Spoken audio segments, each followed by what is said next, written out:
Welcome back to the Lee-Peacock Feud, Never Surrender, Part 2, produced by North Texas Review. In Part 2, we picked up where we left off with Captain Bob Lee, his brother John, and Father Daniel, all ready to get revenge for the recent robbery at Choctaw Creek.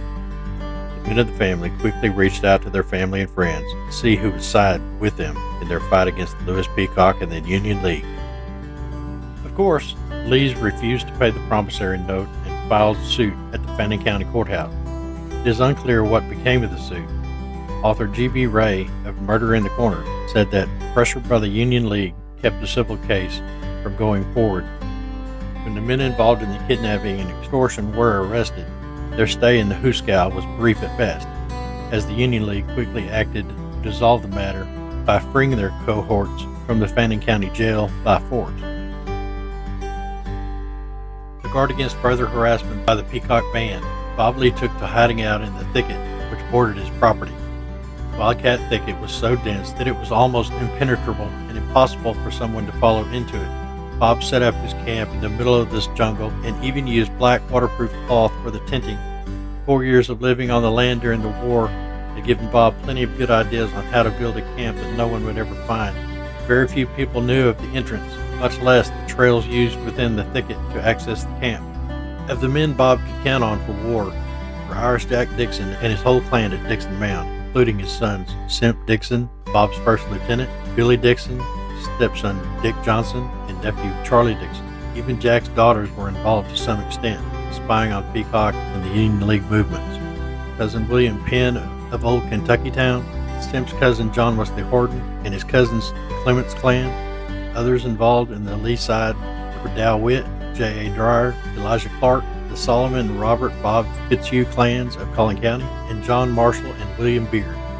Napper and Ben Connolly, Indian Bill English, Fletch Everhart, Ellis Harper, George Williams, Ike Dodson, Parson Martin Gentry, and his sons William and John, and Bill Bourne. As for the Peacock men, Lewis could count on John Vaught, James Maddox, Lorenzo Dow Nance, Doc Wilson, Hugh Hudson, John and Levi Baldock, Elijah Clark, Bunk Alexander, Reuben Hogue, Tom and Dolph Waters, William Thomas, William Thompson, and his brothers Dan and Clay Sander, Judge Horton Hart, Bill Smith, John D. Coffey, Sam Byer, Hardy Dial, Bud Favors, and brothers Israel, John, and Henry Boren, Stephen Marshall, J.D. Ivy, John Sinclair, G.M. Wisdom, H.C. Saunders, Charles Saunders, Robert K. Brewer, M.L. Bowling, E.L. Lewis, R.P. Tarleton, John Milliken, James H. Morrison, and others.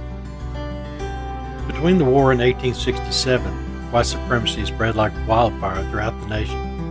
The Klan was active in McKinney as early as 1866. Most of the groups were county-based, but cooperated with each other too. Many of Bob Lee's compadres lived their lives with one goal in mind: kill as many Yankee soldiers, Unionists, freedmen, and anyone who might oppose them for as long as it took until the South won the war and its peculiar institutions guaranteed. One such Lee follower was Simp Dixon.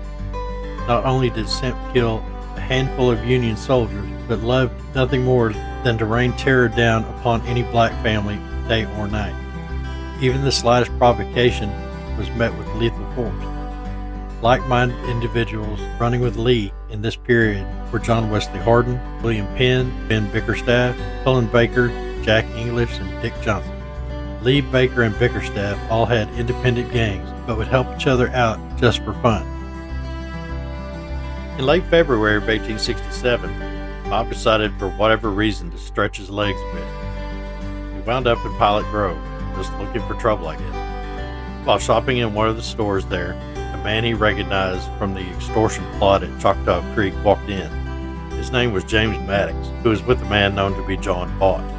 No one knows what was said. Maybe Bob called Maddox a douchebag, bluebelly bottom feeder. Whatever was uttered became fighting words. Some say that Bob offered Maddox a gun and to settle it out in the street. Others tell other versions of the story, but all resulting in Bob Lee getting shot in the head, Maddox and Vaught making a clean getaway. A complaint was filed with the 5th Military District asserting assault with intent to murder, which was later set aside by the military. Lying on the ground until help arrived, Bob was lifted and taken to Dr. William Hartwell Pierce's home for treatment. As it turned out, the damage was minimal, with only a graze and a concussion, but convalescing was recommended. The doctor attended to his wounds and nursed him back to health. The McKinney Inquirer reported that Bob was walking down the street in Pilot Grove during a thunderstorm, and an unknown concealed assassin fired upon him. On February 23, 1867, Hugh Hudson rode up to Dr. Pierce's home there in Pilot Grove, called out to him and asked him to come outside. As they spoke to one another, Pierce noticed the horse Hudson was riding wasn't his. Dr. Pierce asked where the horse had come from. Hudson replied some nonsensical gibberish, to which Dr. Pierce accused Hudson of being a horse thief. Enraged by the accusation, Hudson drew his Navy 6 revolver and fired straight into the doctor's head, the ball entering just in front of the left ear and passing to and lodging on the opposite side. Bob's wife Melinda, Dr. Pierce's sister Dorinda, and wife Serena all rushed out to the horrifying scene.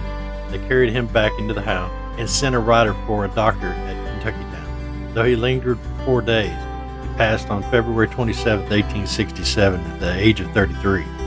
Dr. Pierce was buried at the old Pilot Grove Cemetery next to his father Benjamin Pierce, who had been a special courier for General Andrew Jackson during the War of 1812. Dr. Pierce himself had served the Confederacy as second lieutenant of Captain Baker's company, attached to the Hardeman Regiment. Dr. Pierce acted as assistant surgeon during the war. He returned home in the winter of 1865 and resumed his practice in Pilot Grove. Hugh Hudson lived just 2 properties north of Irish Jack, so in escaping the scene, must have pushed his stolen pony to the limit. About a month later, Hudson was killed at Saltillo in Hopkins County, 66 miles from Pilot Grove, presumably by Lee men. Another attack on Lee occurred in March of 1867, when a couple of Peacock's men attempted to shoot Lee at his home in Lee Station. After shooting several times, they fled the scene heading south. Lee was not hit in the incident, and he and his brother picked up their trail and followed it towards Farmersville. In the fight there, one of the assassins was killed, but the other got away. The Unionist Wiley Tabor was killed in Farmersville in April of 1867 by Lee and Elijah Clark and 4 others when they came across Peacock's men unexpectedly. The 2 others with Tabor survived the incident. Lee and his rebels began attacking Army commissary wagons to disrupt the supply to nearby regiments. Lieutenant Thomas Tolman led attacks on Lee Station and discovered 2 mail bags which had been taken from the commissary trains. Baker, Biggerstaff, Lee, and others were advocating removal of all freedmen in the region, with organized raids in conjunction with random spur-of-the-moment opportunities to inflict terror wherever they could. Really, it was an attempted genocide of a race. Support from everyday citizens in the region was high. While not that many landowners had property they considered slave, there was a small percentage that did. The sentiment seemed to be one of, they will be property or they won't exist here. Adding to the tension was the influx of settlers arriving in the region en masse, driven by conflict in those areas of the country. Citizens from Kansas, Missouri, Iowa, and the Indian Territory migrated to Texas in the last years of the Civil War, to the point that little old Pilot Grove swelled in population. 90% of the population supported the Union League and its advocacy to enact the new laws that would protect blacks and the citizens who supported them. While Elijah Clark played both sides of the conflict, supporting the Unionists at times and committing crimes along with Lee at other times, his inability to pick a side and his admiration for a maturing female in the Dixon family would be his undoing.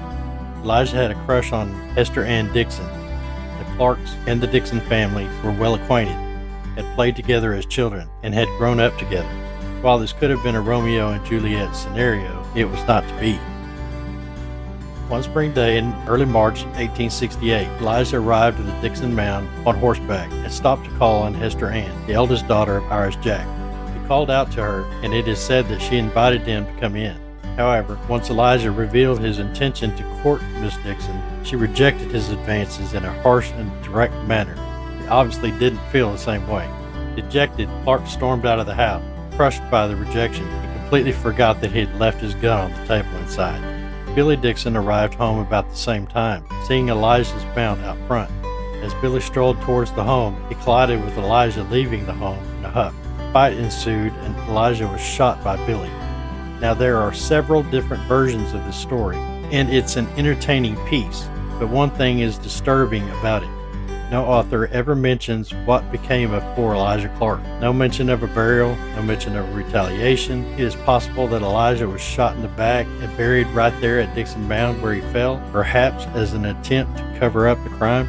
It is also possible that the story is completely fabricated, to place blame on the Dixons and therefore the Lee faction. It is possible that Peacock's men may have killed Elijah and blamed it on the Dixon family. No death certificate, no burial record, or even virtual mention of his resting place exists. Did this man exist? There was an Elijah Jackson Liege Clark who lived in Hale, Texas, into his 80s, with burial in the Providence Cemetery at Hartley Woods, as reported by the Daily Favorite in Bonham, Texas, January 15, 1908. Death of Uncle Liege Clark, January 13th, one of Fannin County's oldest citizens at 83. Died yesterday at his home near Hale. He had a large family, considerable property, and was an honored member of the Masonic Lodge at Ladonia.